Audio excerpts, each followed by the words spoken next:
তো হ্যালো, ঋতুর ব্লগে সবাইকে স্বাগতম। আশা করি নিশ্চয়ই তোমরা সবাই ভালো আছো। তো আমি যাচ্ছিলাম পিসির বাড়িতে ভাপা পিঠে খাওয়ার জন্য।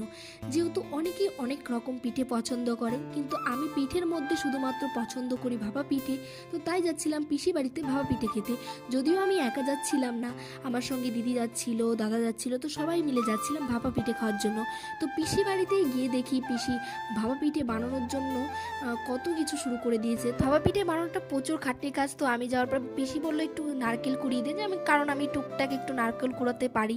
তো নারকেলটা কোরানোর পরে দেখলাম পিসি প্রথমে দুধ দিয়ে চালের গুঁড়োগুলো ভালো করে মেখে নিয়ে চালের গুঁড়ো যে দলা দলা মানে পাকিয়ে দলা দলা করে নিয়ে সেটা আবার চালনি দিয়ে ঘষে ঘষে সেই গুঁড়ো গুঁড়ো গুঁড়ো করে নিল।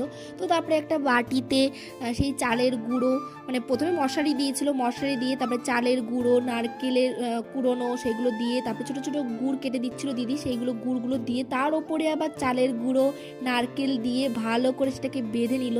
বাঁধার পরে সেটা ভাপ দেবে বলে একটা হাঁড়িতে জল ফুটিয়ে রেখেছিল। তো সেই জল ফোটানো হাঁড়ির ওপরে সেই ভাপা পিঠেগুলো 3টে পিঠে বসিয়ে দিয়েছিল। তো তারপরে সেটাকে ঢেকে দিতে হতো।